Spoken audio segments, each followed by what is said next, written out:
The moment Quinn saw the woman crying in Terminal B, clutching her expensive leather bag like it was the only thing keeping her anchored to earth.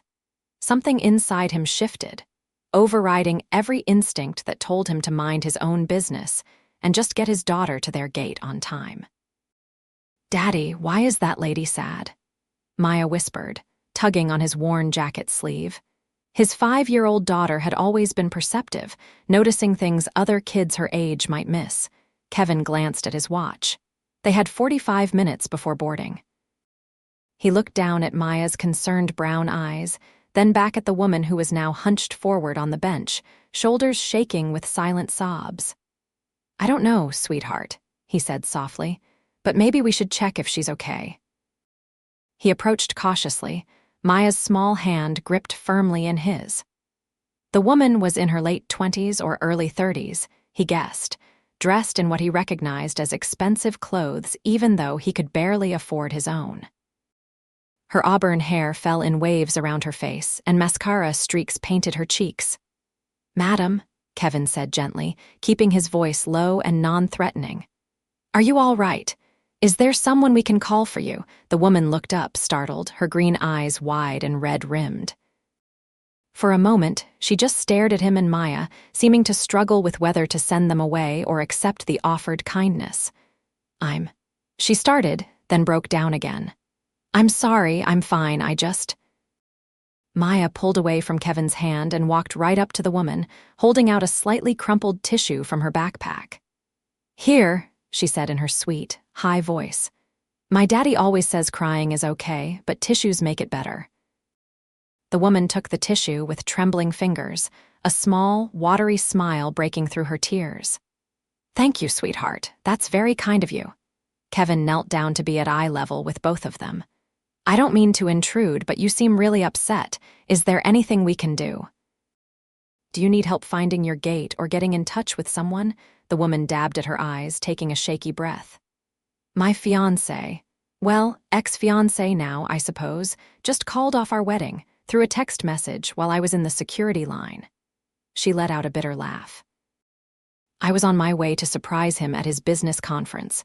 Instead, I got the surprise." Kevin felt a surge of anger at someone he'd never met. What kind of coward ended an engagement through a text message? He sat down on the bench beside her, Maya climbing up on his other side. "I'm really sorry," Kevin said, meaning it. "That's a terrible thing to do to someone, especially someone you supposedly loved enough to marry." "The worst part is, I suspected something was wrong for months, but I kept telling myself I was being paranoid," the woman said, wiping her nose with Maya's tissue. "Turns out I wasn't paranoid enough. He's been seeing his assistant for half a year." "People can be really cruel," Kevin said. "But that says everything about him and nothing about you." The woman looked at him properly for the first time, her green eyes studying his face. "That's generous of you to say to a complete stranger having a breakdown in the middle of an airport. My wife." "My late wife," Kevin corrected himself, the words still painful even 2 years later, "used to tell me that kindness costs nothing but means everything. I try to teach Maya the same thing." The woman's expression softened immediately, sympathy replacing some of her own pain. "I'm so sorry for your loss." "Thank you," Kevin said simply. He'd learned not to elaborate unless asked, not to make other people uncomfortable with the depth of his grief. Maya, who had been quietly observing, suddenly spoke up. "My mommy is in heaven. Daddy says she watches over us, and that's why we should always be good people." The woman smiled at Maya, a genuine smile this time. "Your daddy sounds very wise, and your mommy must have been wonderful to have a daughter like you." "She was," Maya said matter-of-factly. "I don't remember her much because I was only 3, but Daddy shows me pictures every night and tells me stories." Kevin felt his throat tighten the way it always did when Maya talked about Sarah. He cleared it and checked his watch again. "I hate to interrupt, but where are you headed?" "Are you still planning to go?" The woman looked down at her boarding pass, confusion crossing her face as if she'd forgotten she was at an airport at all. "Chicago. I already paid for the non-refundable ticket, and honestly, I just want to get away from here." away from him and this whole mess. "We're going to Chicago too," Meyer announced excitedly. "Daddy has to go for work stuff, and I get to stay with Aunt Lisa and Uncle James and play with my cousins." "Well, at least you'll have company on the flight," Kevin said to the woman. "What's your name, if you don't mind my asking?" "Rachel," she said, extending her hand. "Rachel Evans." "Kevin Quinn," he replied, shaking her hand. Her grip was firm despite the earlier breakdown. "And this is my daughter, Maya." "It's very nice to meet you both," Rachel said, "and thank you for stopping." Most people just walked past, pretending not to notice. I don't blame them, really. Who wants to deal with someone else's drama? Someone who's been through their own share of hard times, Kevin said. After Sarah died, I had more than a few moments where I needed someone to just acknowledge that I was struggling. Sometimes a stranger's kindness matters more than you'd think. Rachel nodded, a fresh tear escaping down her cheek. "I just feel so stupid. I gave him 3 years. 3 years of my life, and he threw it all away like it meant nothing." "His loss," Kevin said firmly. "Anyone who'd cheat on someone and end things through a text isn't worth your tears." "My daddy is really good at making people feel better," Meyer informed Rachel proudly. "He does it for me all the time when I'm sad." Rachel laughed, a real laugh this time. "I can see that. You're lucky to have such a great dad." "I know," Maya said seriously. "He works really hard. Sometimes he's really tired, but he still always has time for me." Kevin felt his cheeks warm slightly. Maya wasn't wrong. Between his job as a foreman at a construction company and trying to be both mother and father to his daughter, he was perpetually exhausted. Money was tight, always had been since Sarah's medical bills had drained their savings, but he made sure Maya never knew just how much he worried about making ends meet. "Well, I should probably get cleaned up," Rachel said, standing. "I'm sure I look like a disaster." "You look like someone who's been hurt," Kevin said, standing as well. "There's no shame in that." Rachel smiled at him, a soft, grateful expression that made something flutter in his chest, a feeling he quickly pushed down. "Thank you, Kevin. Seriously. You and Maya have made a horrible day a little less horrible. Are you going to be okay?" he asked, concerned. "Chicago's a big city to be in when you're upset." "I'll manage," Rachel said, though she didn't sound entirely convinced. "I just need to figure out what to do.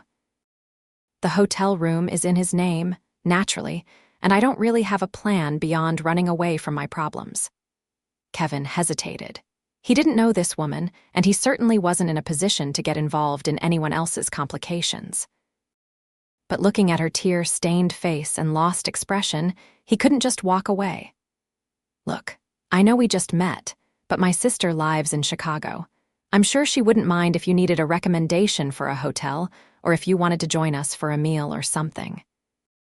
You shouldn't be alone when you're going through this." Rachel looked surprised. "That's incredibly kind of you, but I couldn't impose like that." "You wouldn't be imposing," Kevin insisted. "My sister's place is always chaotic with 3 kids running around anyway. One more person wouldn't even be noticed. Auntie Lisa makes the best cookies," Maya added helpfully. "And Uncle James is really funny. He tells terrible jokes that make Daddy groan." "Terrible jokes are my specialty," James would say if he were here, Kevin thought with a smile. His brother-in-law was indeed a cornball, but he had a good heart. Rachel seemed to consider it, then nodded slowly. "Okay, maybe just for some company. I don't want to be a burden, though." "You won't be," Kevin assured her. "Now come on, let's get to our gate." "Mai needs a snack before the flight, or she gets cranky." "I do not get cranky," Maya protested, but she was already tugging on Kevin's hand, leading them toward the food court. They ended up at a small sandwich shop, where Kevin bought Maya her favorite grilled cheese and got himself a coffee that tasted like bitter water, but at least had caffeine. Rachel insisted on paying for her own salad, despite Kevin's protests.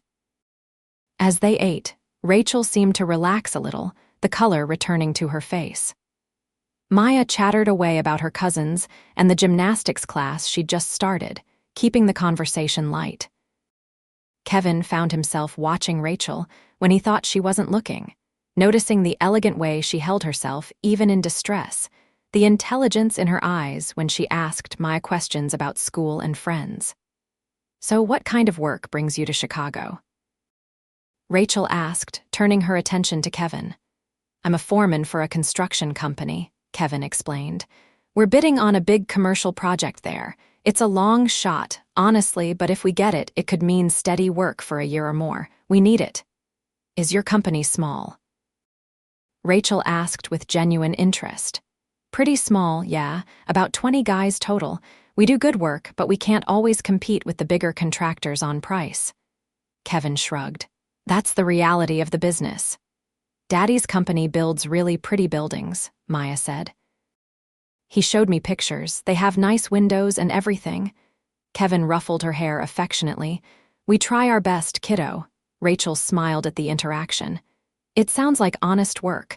That matters more than people think." "It pays the bills," Kevin said. "Most of the time anyway." He immediately regretted the admission. He didn't want to sound like he was complaining or fishing for sympathy, but Rachel just nodded understandingly. "These last few years have been tough for a lot of people," she said. "My father owned a small business before he passed away. I remember how hard he had to work just to keep things afloat." "I'm sorry about your father," Kevin said. "Thank you. It was 4 years ago now, cancer. My mother went 2 years before that, same thing." Rachel's expression grew distant. "That's how I met." "Well, my ex." "He was my grief counselor, actually." Kevin frowned. "Your grief counselor, isn't that unethical?" "We didn't start dating until a year after I stopped seeing him professionally," Rachel explained. "He said he'd waited until it was appropriate. Now I wonder if he was just waiting until I was vulnerable enough." "That's manipulative," Kevin said, unable to hide his disgust. "Taking advantage of someone when they're grieving." "In hindsight, yes," Rachel agreed. "But at the time, I thought I was lucky to find someone who understood loss." Turns out he just understood how to manipulate people in pain. Their flight was announced, and they made their way to the gate together. Kevin had booked the cheapest seats he could find, near the back of the plane. He was surprised when Rachel followed them all the way back. "I thought you'd be in first class or something," he said without thinking, then immediately felt embarrassed. Rachel looked at her ticket, then at him with a slight smile. "Actually, I am, but I changed my seat at the counter while you were in the bathroom with Maya." "I hope that's not weird, but I really don't want to sit alone right now, and you two have been so kind." "It's not weird," Kevin assured her, touched by the gesture. "I'm glad we can help." The flight was smooth, though Maya got restless halfway through, as 5-year-olds inevitably do on planes. Rachel surprised Kevin by pulling out a small notebook and teaching Maya how to play hangman and other word games. She was patient and attentive, laughing at Maya's creative spelling and encouraging her to sound words out. "You're good with kids," Kevin observed during a moment when Maya was focused on drawing a picture of a unicorn. "I always wanted children," Rachel said softly. "That was one of the things we argued about. He kept saying we should wait, that we weren't ready. I realize now he was never planning on it at all." "For what it's worth, kids are worth every sacrifice," Kevin said, watching Maya concentrate on her drawing. "Even on the hardest days, when I'm exhausted and stressed about money and wondering if I'm messing everything up, she makes it all worthwhile." "She's lucky to have you," Rachel said. "You can tell how much she adores you." "I'm the lucky one," Kevin replied. "She's the reason I keep going." After Sarah died, there were days when I didn't think I could get out of bed, but Maya needed me, so I did. And eventually, it got a little easier. Rachel reached over and squeezed his hand briefly. "Thank you for sharing that. It helps to know that other people have survived their own pain."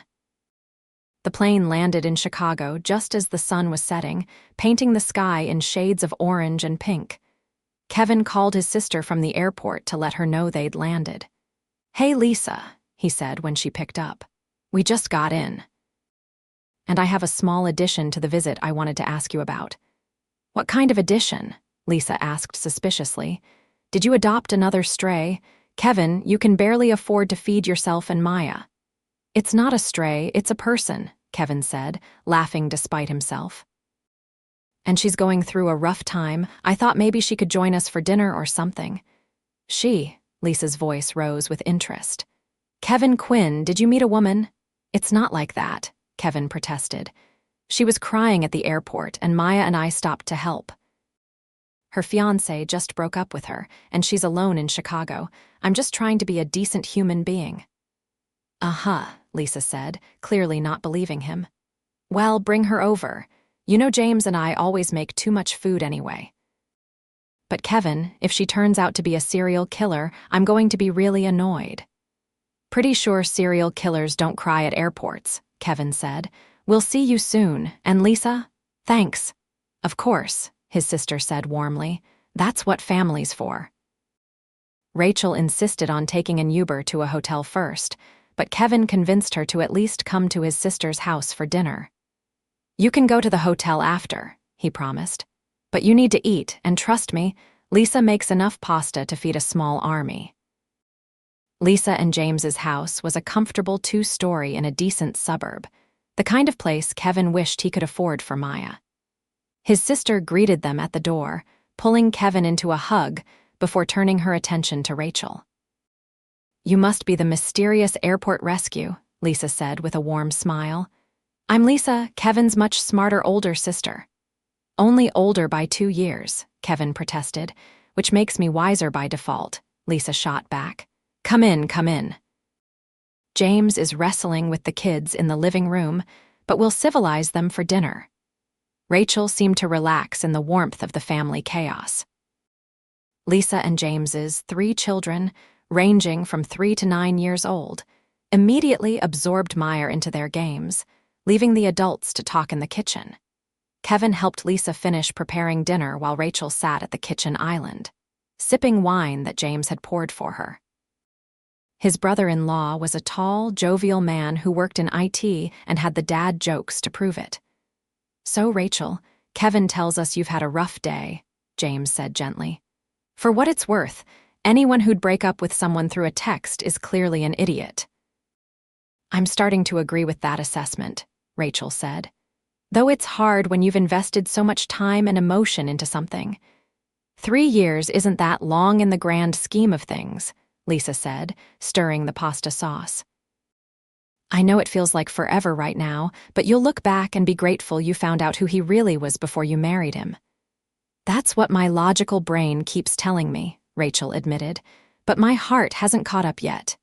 It will, Lisa assured her. And until it does, you've got friends to help distract you. Kevin glanced at his sister gratefully. Lisa had always been good at making people feel welcome, at creating instant connections. It was one of the things he'd leaned on heavily after Sarah died.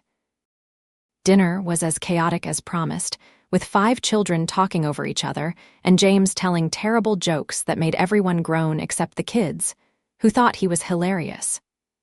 Rachel seemed to genuinely enjoy herself, laughing at the chaos and helping the younger kids cut their pasta. After dinner, while the children played in the basement, the adults settled in the living room with coffee. Rachel finally told them the whole story of her relationship, how she'd met Marcus when she was grieving, how he'd seemed perfect at first, how the cracks had started showing over time. The worst part is, I kept making excuses for him, Rachel said. When he started working late, when he became distant, when he stopped making time for me, I told myself he was stressed, that things would get better. I didn't want to admit that I'd made a mistake.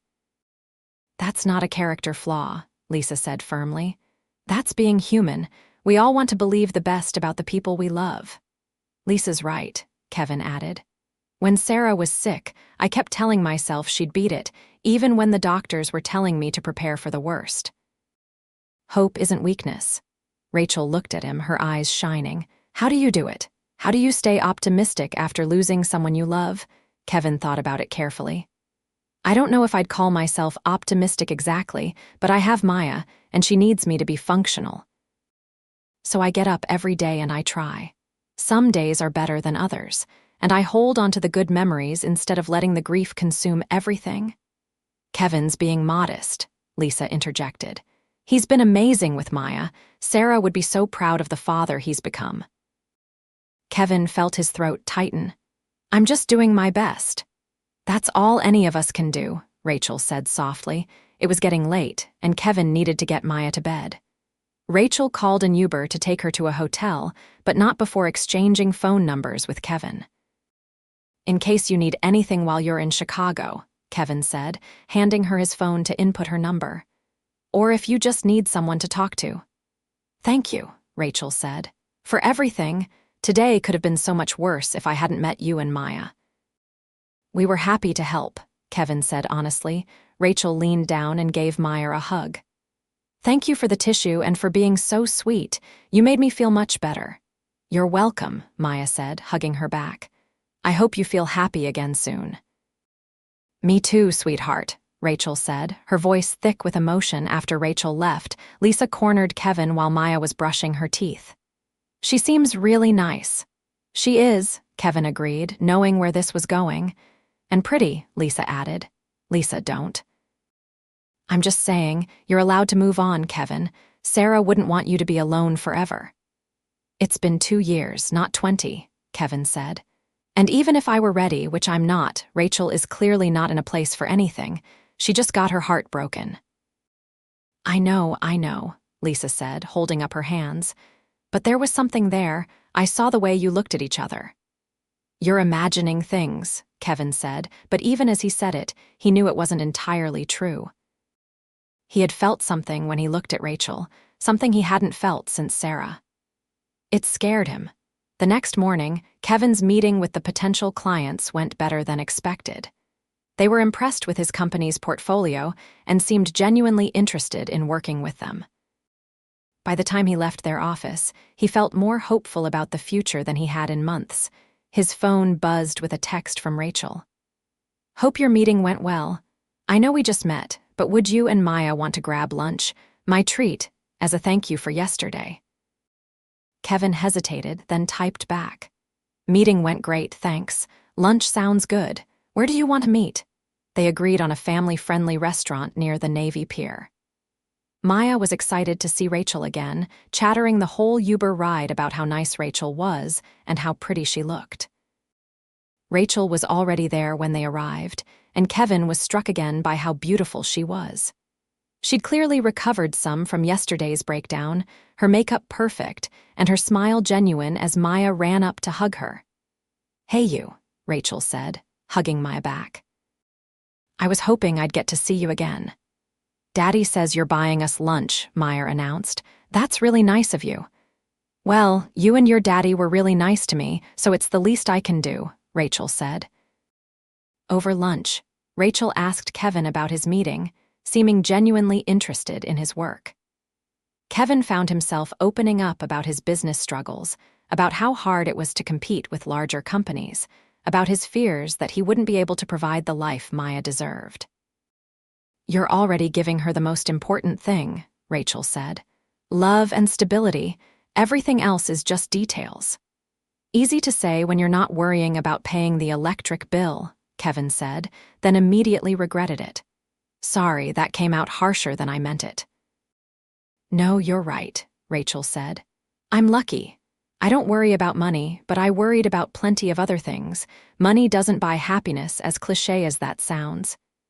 It doesn't buy happiness, but it sure makes problems easier to solve, Kevin said with a wry smile. Fair point, Rachel conceded. Can I ask you something personal?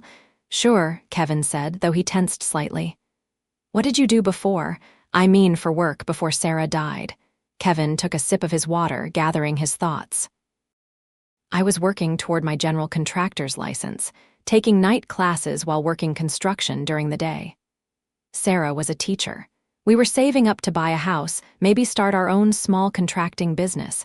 Then she got sick and everything just stopped. The medical bills wiped out our savings. I had to drop out of my classes to take care of Maya and work more hours.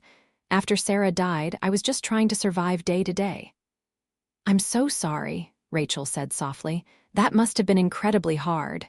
It was, Kevin admitted. Still is sometimes. But I'm managing, And maybe if we get this Chicago contract, things will turn around. I hope you get it, Rachel said. You deserve something good. After lunch, they walked along the Navy Pier, Maya running ahead to look at the boats while Kevin and Rachel followed at a slower pace.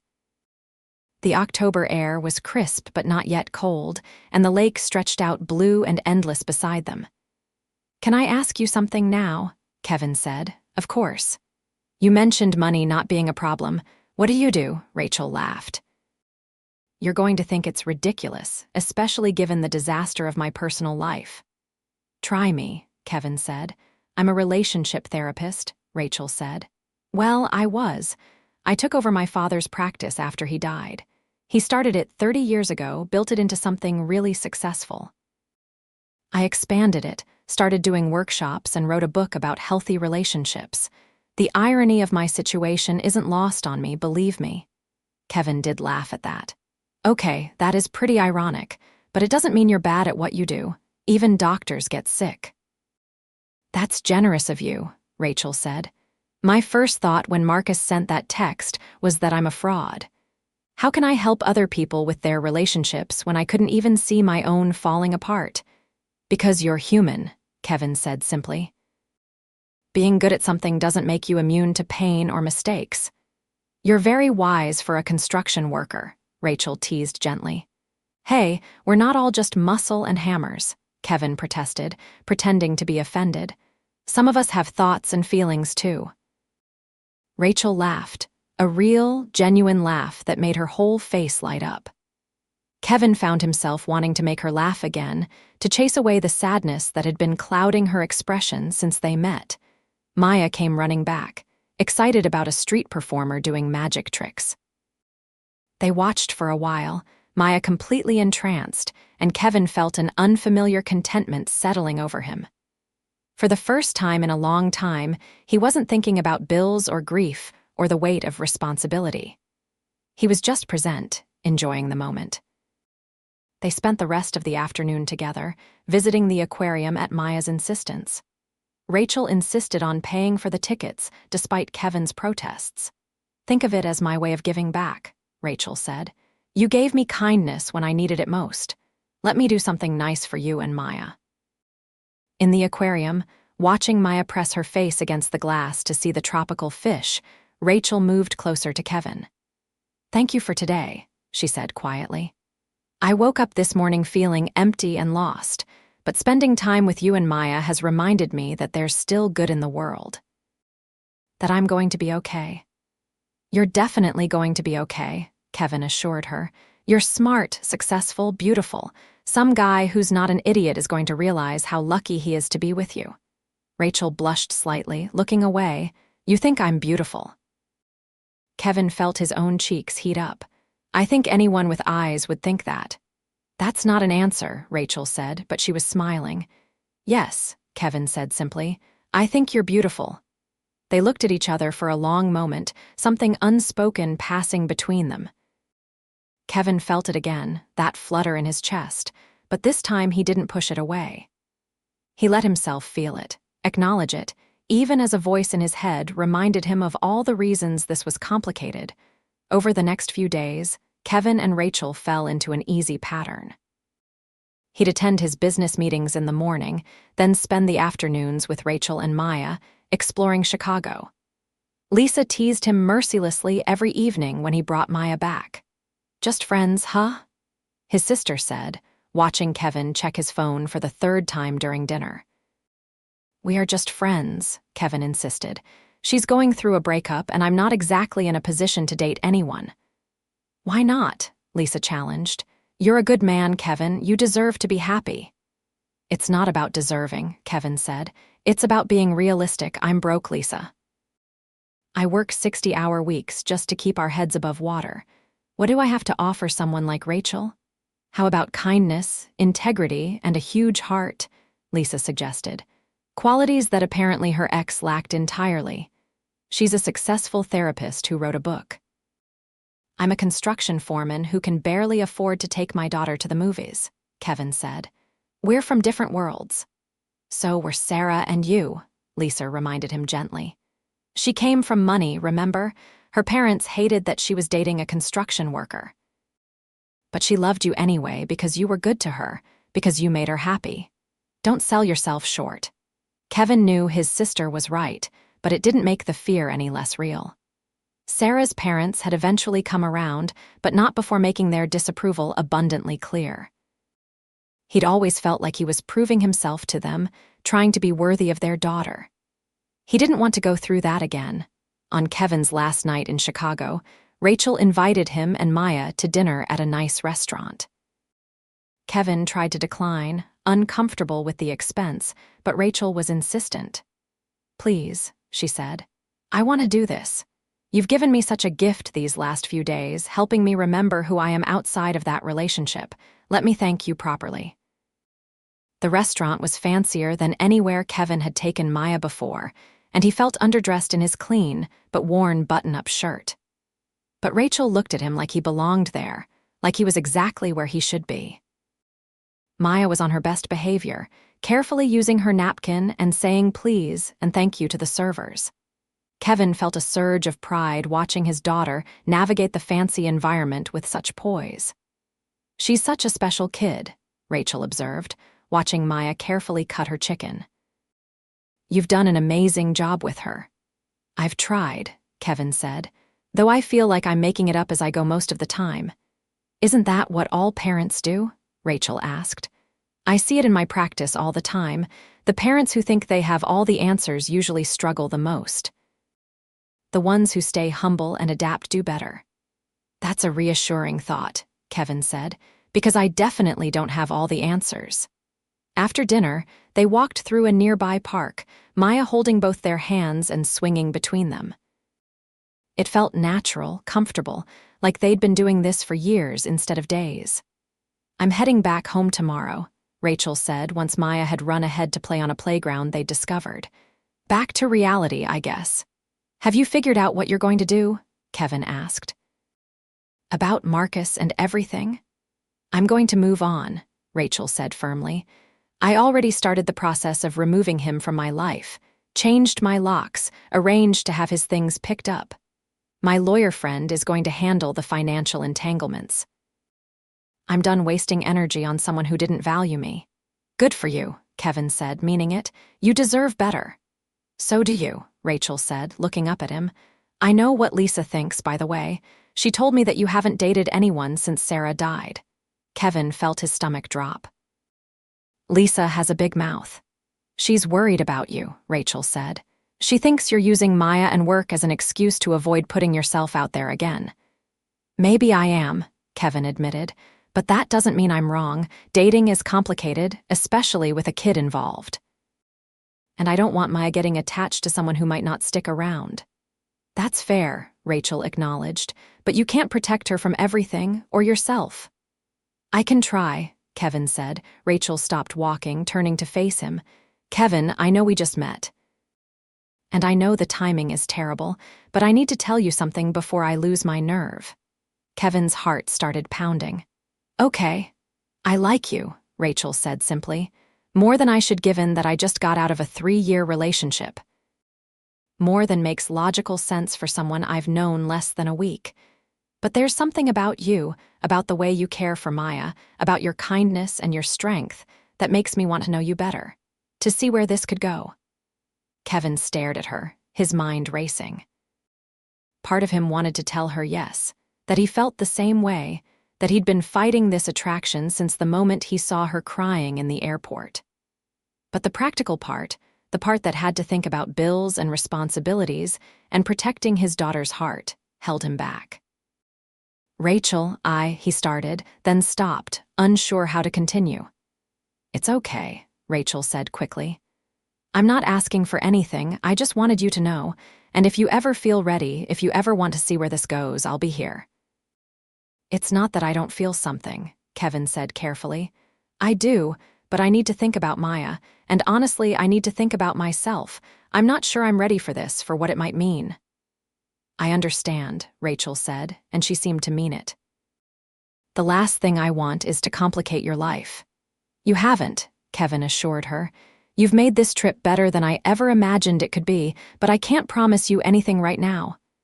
I'm not asking for promises, Rachel said. Just possibility. They exchanged a long look, the air between them charged with unspoken feelings.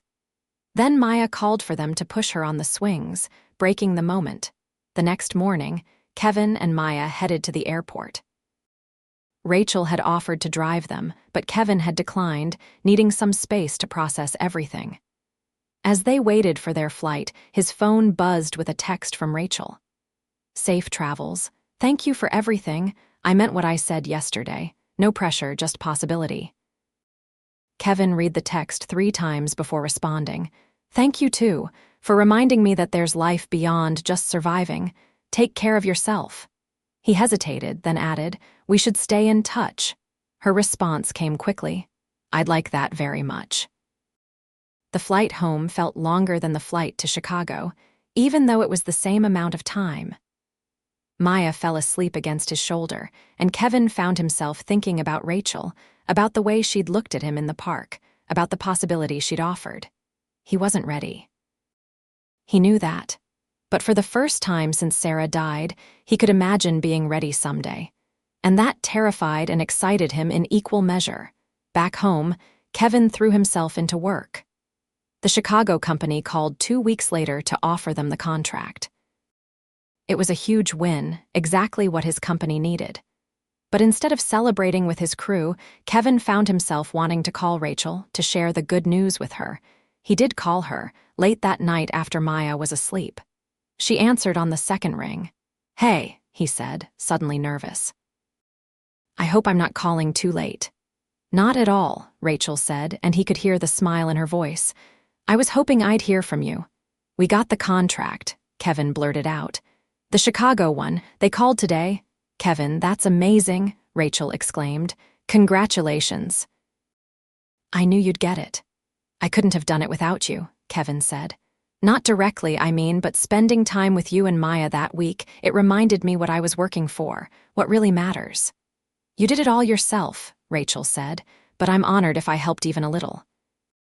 They talked for over an hour about the contract, about Rachel's work, about everything and nothing. It became a habit, those late-night phone calls after Maya went to bed. They talked every few days at first, then every night. Kevin found himself opening up to Rachel in ways he hadn't with anyone since Sarah, sharing his fears and hopes and the mundane details of his days. Rachel was equally open, telling him about her therapy practice, about the process of moving on from Marcus, about her own fears and insecurities. She made him laugh with stories about difficult clients and her attempts at cooking elaborate meals that usually ended in ordering takeout. I miss you, Rachel said one night, about a month after they'd met. Is that weird to say? No, Kevin said softly. I miss you too. Maya asks about you all the time. Just Maya, Rachel asked. Not just Maya, Kevin admitted. I think about you a lot. Good thoughts, I hope. Very good thoughts, Kevin said. Sometimes confusing thoughts, but good. Want to talk about the confusing part? Rachel asked gently. Kevin took a deep breath. I'm scared. Of this, of whatever we're doing. Of letting someone in again and having them leave. Of you realizing that I'm just a guy who works with his hands and doesn't have much to offer beyond that. Kevin, Rachel said firmly, you have so much to offer. Your kindness, your dedication to Maya, your integrity, those things matter so much more than money or status. Easy to say when you have both, Kevin said, then immediately regretted it. Sorry, that wasn't fair. It's okay to be scared, Rachel said. I'm scared too. But I also know that what I feel for you is real, and I think you feel it too. I do, Kevin confessed. God help me, I do, but I don't know what to do about it. How about we start simple? Rachel suggested. I'll come visit you. We'll spend some time together away from the bubble of Chicago. See how it feels in your normal life. Kevin's first instinct was to say no, to protect himself and Maya from potential heartbreak, but he thought about what Lisa had said, about not hiding forever, about Sarah, who had always pushed him to be braver than he thought he could be. Okay, he said. Come visit, but I'm warning you, my life isn't glamorous. Small apartment, early mornings, and a 5-year-old who will probably interrogate you about your intentions. Rachel laughed. I look forward to all of it. 2 weeks later, Rachel flew in for a long weekend. Kevin picked her up from the airport with Maya, who squealed with excitement when she saw Rachel and launched herself into her arms. I missed you so much, Maya exclaimed. Daddy talks to you on the phone every night, and I wanted to talk to you too. I missed you too, sweetheart, Rachel said, hugging her tight. Then she looked up at Kevin, and the warmth in her eyes made his breath catch. Hi, he said back, suddenly shy despite their hours of phone conversations. Rachel spent the weekend immersed in their daily life. She came to Maya's Saturday morning gymnastics class, cheering from the sidelines. She helped Kevin food shop, laughing at his careful attention to prices and coupons. She played board games with Maya and read her bedtime stories with funny voices that made Maya giggle uncontrollably. She also saw the reality of Kevin's life, the small apartment with its worn furniture and leaking kitchen faucet that he'd been meaning to fix for weeks. She saw him stress over bills at his kitchen table and heard him on the phone with his crew, problem-solving issues at their current job site. But she never seemed bothered by any of it. If anything, she seemed more relaxed than she had in Chicago, more herself. She helped Kevin fix the leaky faucet, surprising him with her handiness with a wrench. She made pasta for dinner, nothing fancy but delicious, and didn't complain about his mismatched dishes. On Saturday night, after Maya was asleep, they sat on Kevin's small balcony, sharing a bottle of wine Rachel had brought. Thank you for letting me into your life, Rachel said quietly. I know it wasn't easy for you. Thank you for wanting to be here, Kevin replied, and for not running away screaming when you saw how I actually live. Why would I run away? Rachel asked, genuinely confused. This is real life, Kevin. It's beautiful because it's real. It's a far cry from what you're used to, Kevin said. I'm sure your place is a lot nicer than my tiny apartment. I have a condo that's too big and too empty, Rachel said. You have a home filled with love. I know which one I prefer. Kevin set down his wine glass and turned to face her. I'm falling for you. I think I have been since the airport, and it scares the hell out of me. I'm falling for you too, Rachel said, and I'm scared too, but I think it's worth being scared for. Kevin reached out, tucking a strand of hair behind her ear. Rachel leaned into his touch, her eyes closing briefly. When she opened them again, there was a question in them, one Kevin finally felt ready to answer. He kissed her, soft and tentative at first, then deeper as she responded. It felt like coming home and jumping off a cliff at the same time. When they finally pulled apart, they were both breathing hard. Wow, Rachel whispered. Yeah, Kevin agreed.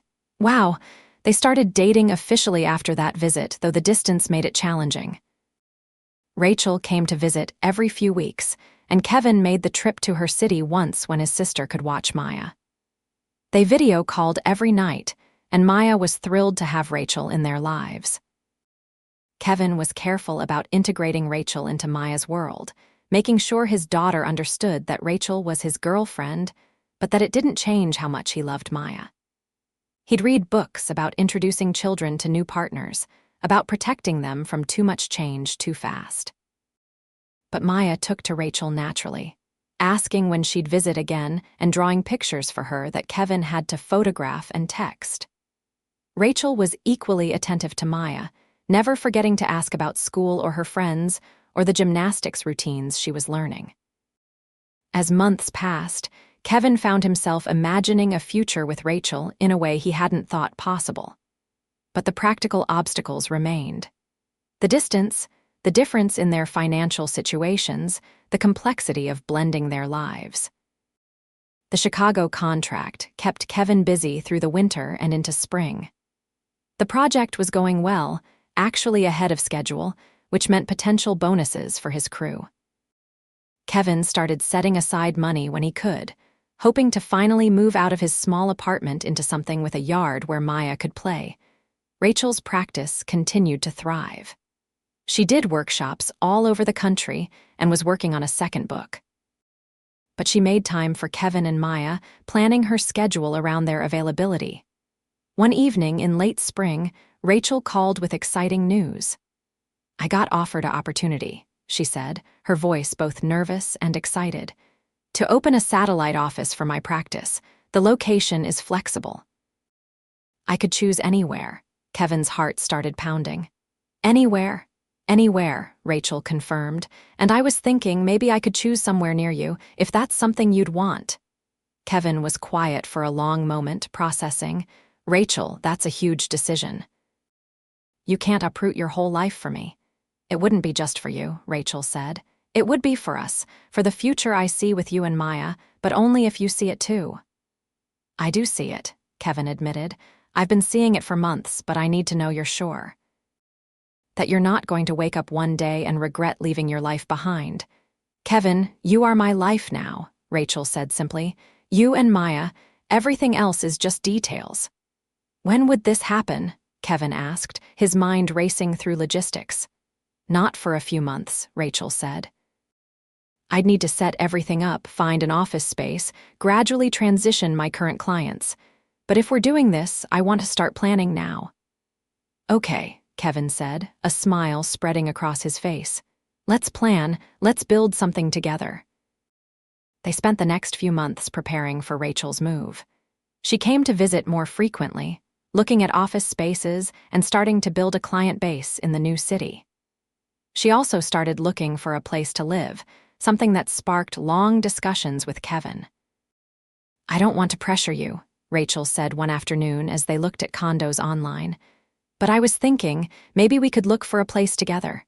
Something with enough room for all of us." Kevin looked at Maya, who was coloring at the kitchen table. "What do you think, kiddo? Should Rachel live with us?" Maya looked up, her eyes bright. "Really? Rachel would be here all the time, if we found the right place, yeah," Kevin said. Maya abandoned her coloring and ran over to hug Rachel. "Yes, that would be the best," Kevin laughed, his heart full. "I guess that's a yes." They found a house, a modest 3-bedroom with a small yard. It needed work, but that was perfect for Kevin. He could fix it up, make it theirs. The mortgage was more than his apartment rent, but with Rachel contributing and the steady income from the Chicago contract, it was manageable. Rachel insisted on paying more than half since she earned more, but Kevin pushed back. "We're partners," he said firmly. "We split things fairly, which means according to our means, not just down the middle, but I need to contribute to feel like I'm providing for my family." "Our family," Rachel corrected gently. "And okay, we'll figure out a system that works for both of us." Moving day was chaotic but joyful. Lisa and James came to help, along with several guys from Kevin's crew. Rachel's friends from her old city drove down with a rental truck full of her belongings. By evening, the house was a disaster of boxes and furniture, but it felt like home. That night, after Maya was finally asleep in her new room, Kevin and Rachel sat on the floor of their bedroom, surrounded by unpacked boxes, sharing takeout Chinese food. "We did it," Rachel said, leaning against his shoulder. "We actually did it." "We did," Kevin agreed. "Are you having any regrets yet?" "Not even one," Rachel said. "This feels right. You feel right." Kevin kissed the top of her head. "You feel right, too. I never thought I'd get a second chance at this, at love and family. Thank you for taking a chance on me." "Thank you for letting me," Rachel replied. "When I was crying in that airport, I thought my life was over. Instead, it was just beginning." They settled into their new life together surprisingly easily. Rachel's practice grew quickly in the new location, her reputation preceding her. Kevin's company continued to do well, the Chicago contract leading to other opportunities. They both worked hard, but they made time for family dinners and weekend adventures with Maya. Kevin insisted on maintaining some independence, keeping his own checking account even as they shared expenses. Rachel understood, never pushing him to be something he wasn't. She valued his pride and his work ethic, never making him feel less than because he earned less. Maya flourished with Rachel in her life. She still talked about her mom, still looked at pictures before bed, but she also loved Rachel deeply. One night, about 6 months after they'd moved in together, Meyer asked Rachel a question that made both adults' eyes water. "Can I call you Mom sometimes?" Meyer asked. "I mean, my real mom is in heaven, and I'll never forget her, but you feel like a mom to me too." Rachel looked at Kevin, who nodded, his throat too tight to speak. "I would be honored," Rachel said, pulling Meyer into a hug. "And your first mom will always be your mom too.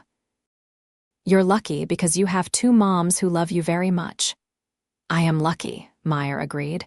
"I have the best family." A year after they'd met, Kevin took Rachel back to the airport where they'd first encountered each other. It was a surprise, and Rachel was confused about why they were there without Maya, who was with Lisa for the afternoon. "What are we doing here?" Rachel asked as Kevin led her through the terminal to Terminal B. "Looking for something," Kevin said mysteriously. He led her to the bench where she'd been crying that day. "Right here," he said. "This is where it all started, where I saw you and decided to do something instead of just walking past." "I remember," Rachel said softly. "Best decision you ever made, I hope." "Second best," Kevin said, then got down on one knee. Rachel gasped, her hand flying to her mouth. "Rachel Evans, you walked into my life when I least expected it and reminded me what it feels like to truly live instead of just survive. You've loved me and Maya with everything you have, never making me feel like I wasn't enough. You've built a life with us, a home, a family. I love you more than I knew I could love anyone again. Will you marry me?" He pulled out a ring, a simple but beautiful diamond set in platinum. He'd saved for months to buy it, wanting to give her something that represented his commitment, his love. "Yes," Rachel said, tears streaming down her face. "Yes, absolutely yes." Kevin stood and slipped the ring on her finger, then kissed her as travelers walked past them, some stopping to applaud. When they finally pulled apart, they were both crying and laughing. "I can't believe you proposed here," Rachel said. "It's perfect." "It's where we started," Kevin said. Seemed fitting. They picked up Maya from Lisa's house, and the moment they walked in, Maya noticed the ring. "Is that a diamond?" she asked, eyes wide. "Does that mean you're getting married?" "It does," Kevin confirmed. Rachel said yes. Maya shrieked with excitement and hugged them both.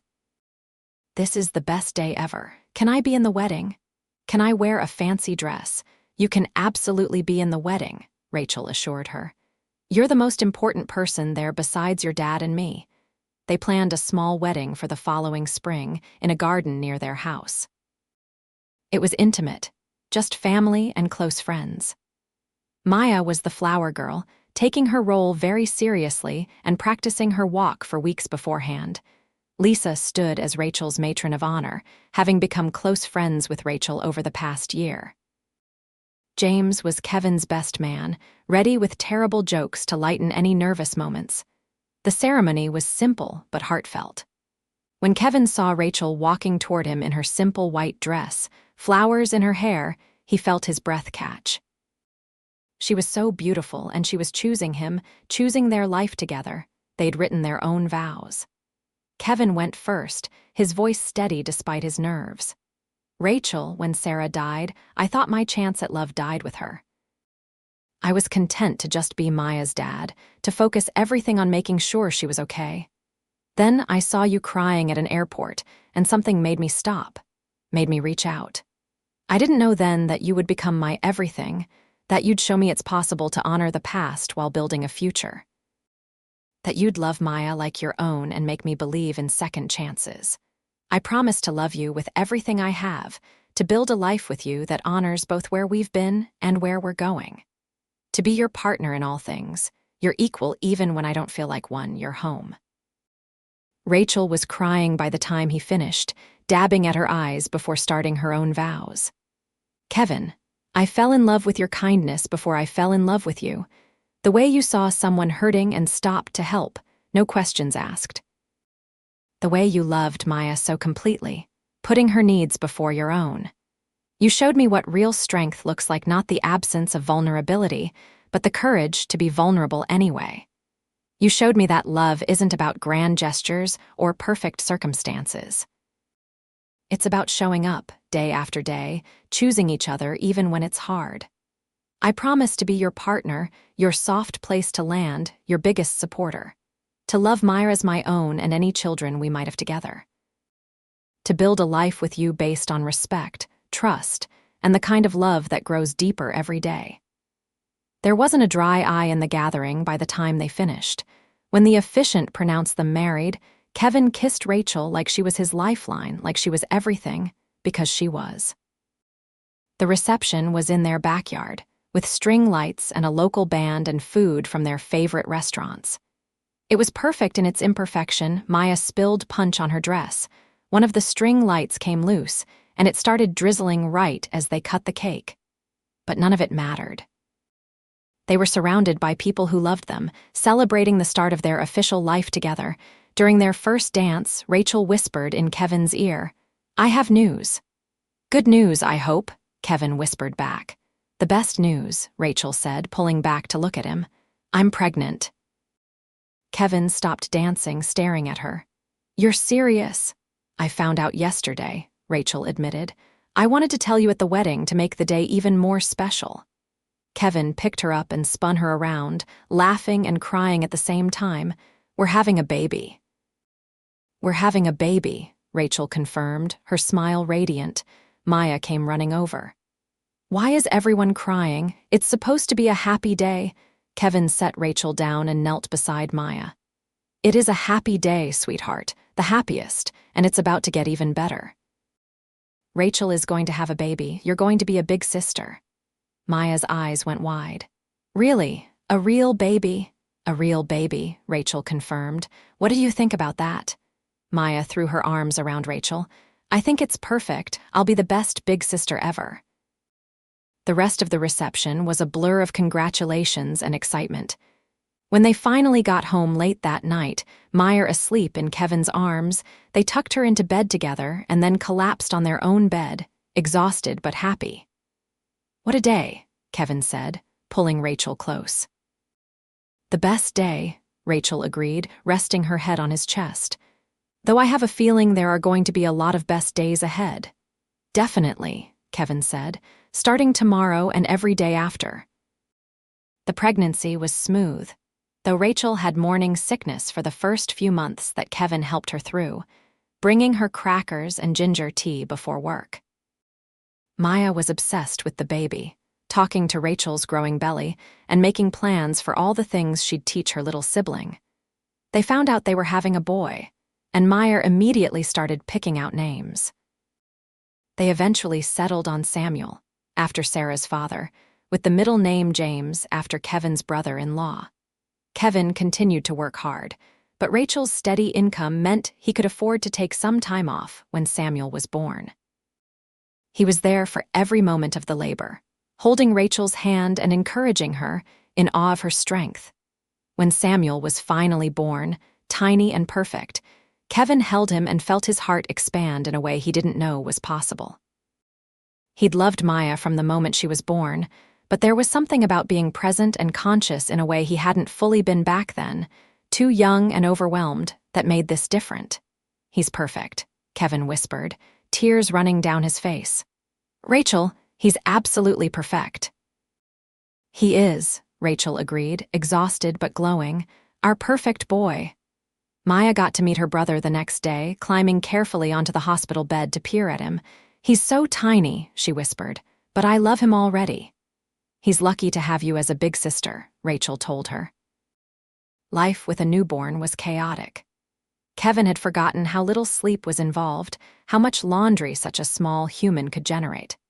But he and Rachel worked as a team, trading off night feedings and nap times, supporting each other through the exhaustion. Maya was incredibly helpful, always wanting to fetch diapers or help with bath time. She sang to Samuel and helped choose his outfits and was fiercely protective of her little brother. When Samuel was 6 months old, Kevin got a call that changed everything.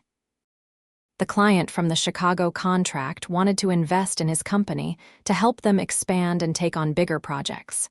It was an opportunity Kevin had only dreamed about. "What do you think?" he asked Rachel that night, after they'd put both kids to bed. "It's a huge risk." I'd have to hire more people, take on more debt initially, but if it works, it could set us up for life. Do you want to do it? Rachel asked. I think I do, Kevin admitted, but I'm scared. What if I fail? What if I let everyone down? You won't, Rachel said with certainty. You're smart and hardworking and you know this business. And whatever happens, we'll handle it together. That's what partners do. Kevin took the investment and expanded his company. It was hard work, long hours and steep learning curves, but by the time Samuel turned 2, the company was thriving. They had contracts all over the state, a great reputation, and a solid team. Kevin finally felt like he could provide for his family the way he'd always wanted to. Not just survival, but comfort and security. He could afford gymnastics classes and music lessons, family vacations and college savings accounts. But more than the money, he'd built a life filled with love. Every morning, he woke up to Rachel beside him and their children down the hall. Every evening, they had family dinners where Maya told elaborate stories about school and Samuel babbled excitedly in his high chair. On their 5th wedding anniversary, Kevin and Rachel went back to the airport, a tradition they'd started. They stood by that same bench in Terminal B, holding hands.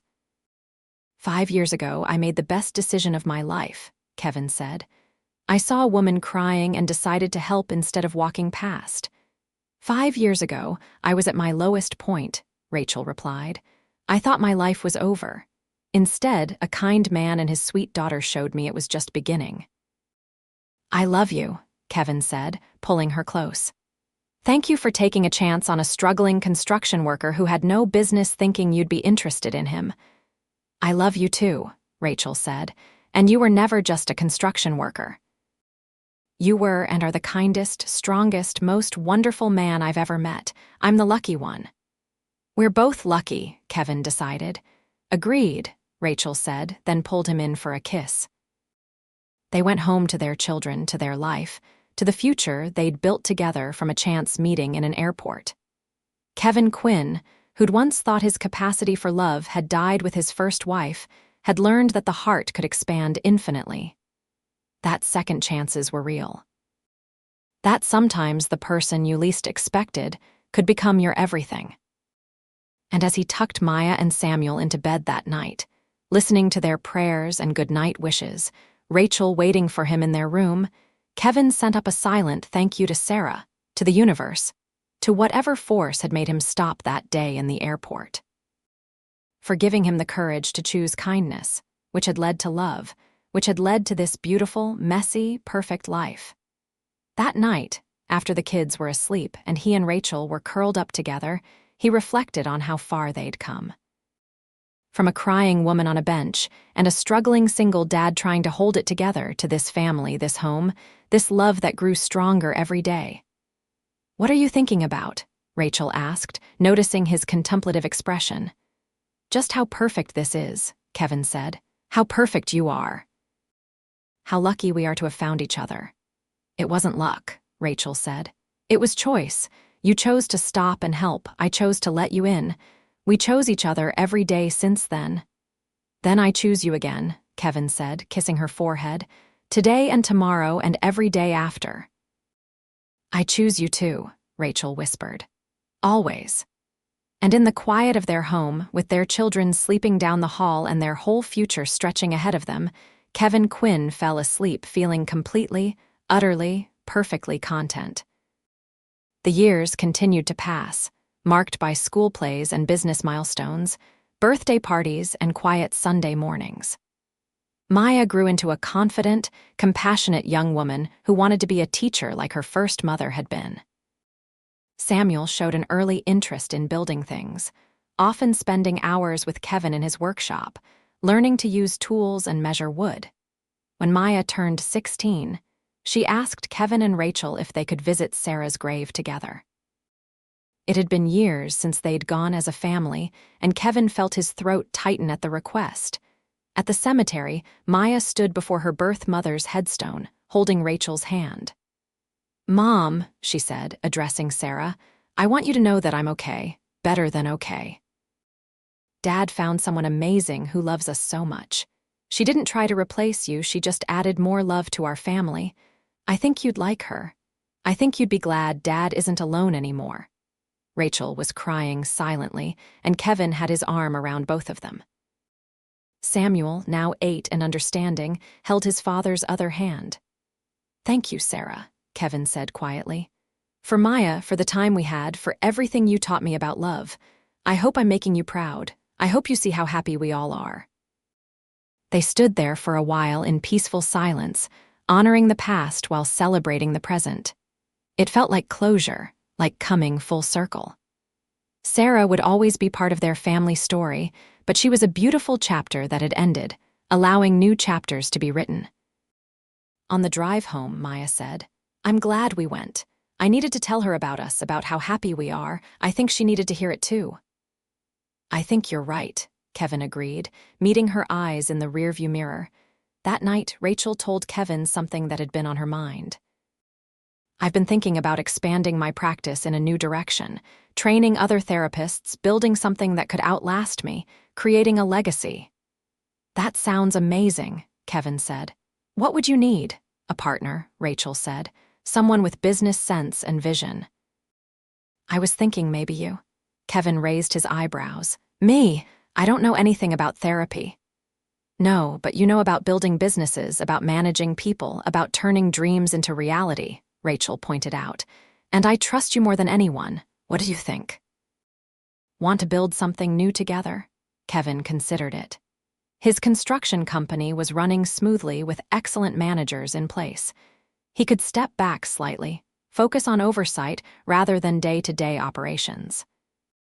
And the idea of working alongside Rachel, of building another aspect of their life together, appealed to him deeply. "Okay," he said. "Let's do it. Let's build this together." Over the next 2 years, they created something remarkable.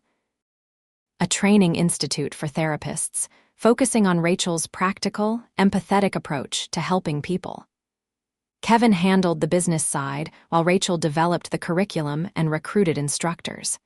It was challenging, exciting work that brought them even closer together. They traveled sometimes for the business, always bringing the kids when possible, showing Maya and Samuel the world while building their legacy. Maya got accepted to college with a scholarship to study education. Samuel continued to thrive, showing the same kind heart his father had, always the first to help a friend or include someone who seemed left out. On their 10th wedding anniversary, Kevin and Rachel returned once more to Terminal B. This time, they brought Maya and Samuel with them. "This is where it all started," Kevin explained to Samuel, who'd heard the story many times but loved hearing it again. "Right here on this bench, your mom was crying and Maya and I stopped to help. And then you fell in love," Samuel added, knowing the story by heart. "And then we fell in love," Rachel confirmed, smiling at Kevin. "Because your dad saw someone who needed help and didn't walk past, because he's the kind of man who chooses kindness. And because your mom gave me a second chance at love when I didn't think I deserved one," Kevin added.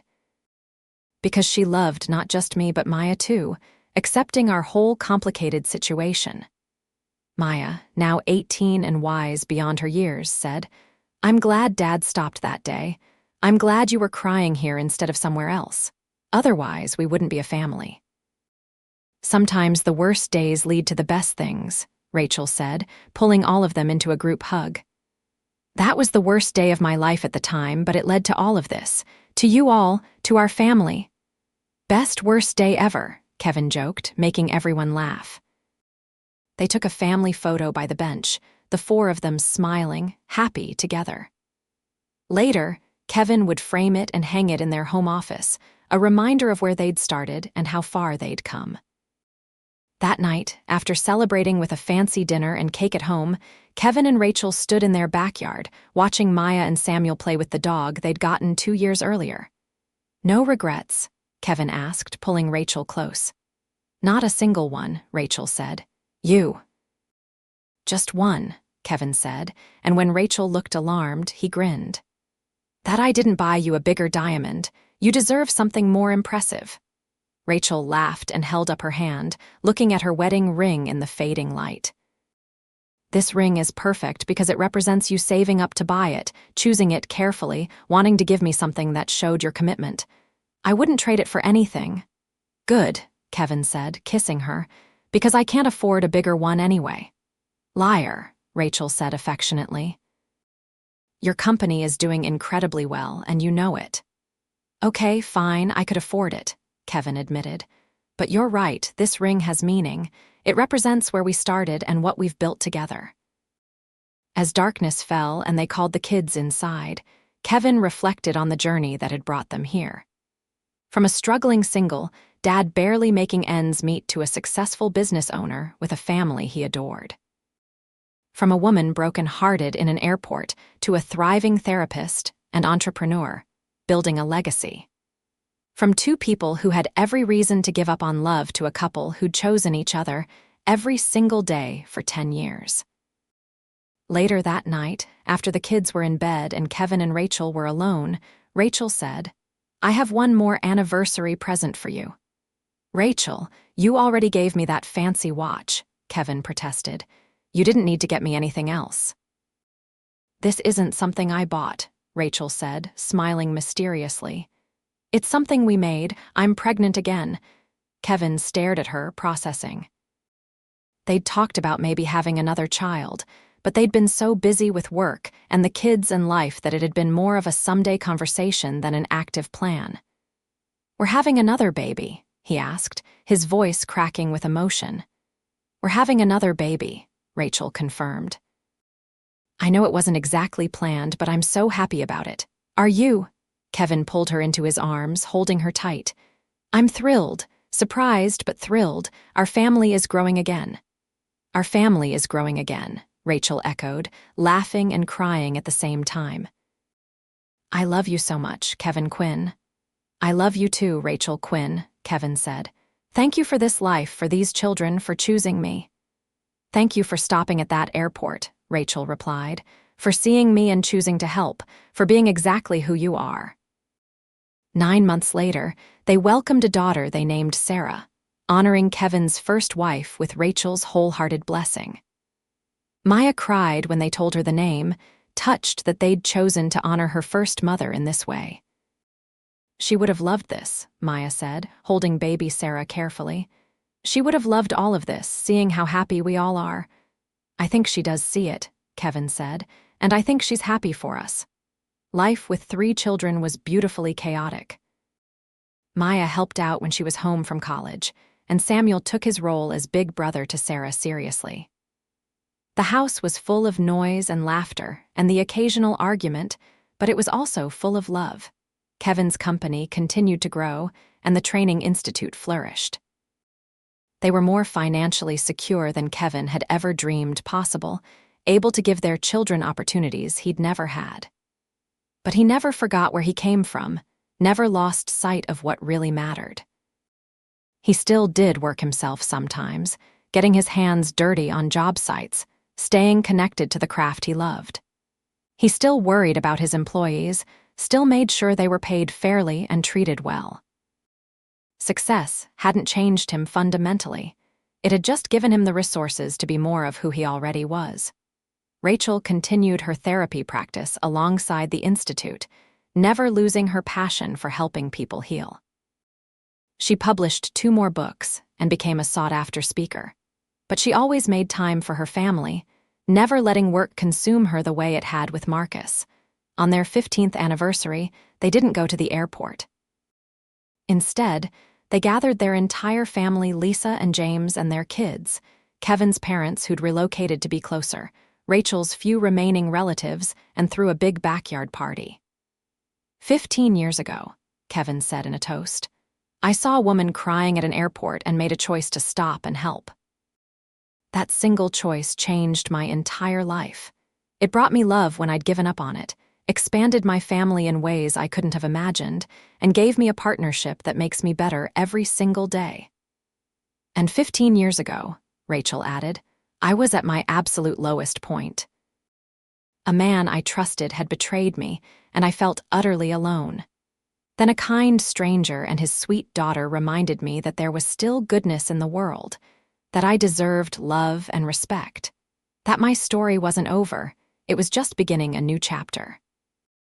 To second chances, Kevin said, raising his glass. To choosing kindness, Rachel added. To family, Maya chimed in. To love, Samuel said. To us, little Sarah said in her small voice, making everyone laugh and coo. To us, everyone echoed, glasses clinking.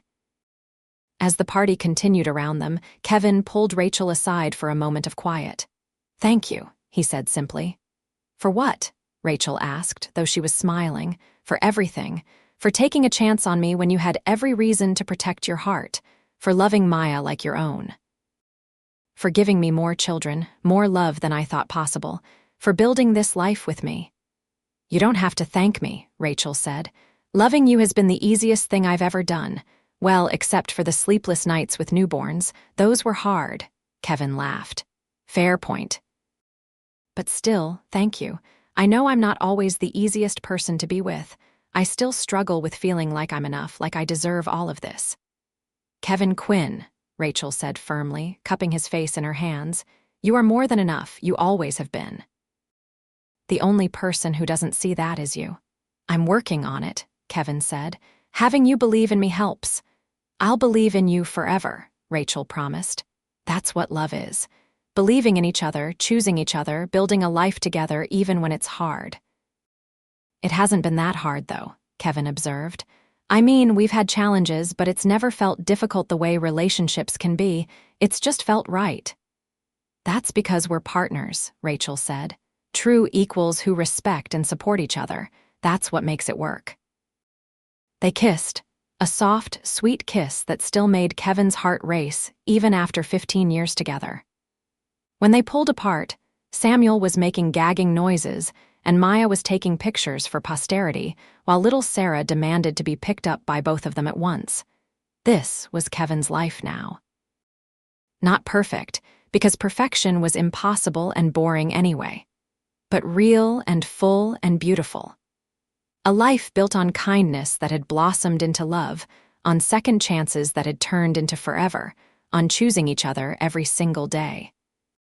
As the sun set on their anniversary celebration, Kevin Quinn looked around at his family, his friends, his life, and felt nothing but gratitude. For Maya's tissue offered to a crying stranger, for his own choice to stop and help, for Rachel's openness to letting them in, for every small decision that had led them to this moment. The struggling single dad and the heartbroken millionaire had found each other in an airport and built something neither could have imagined. Not a fairy tale, but something better, a real, lasting love that grew stronger with each passing year. And as Kevin held his wife close, their children playing around them, he knew that this was exactly where he was meant to be, that every hardship, every loss, every struggle had led him here. To Rachel, to their family, to this moment of perfect contentment.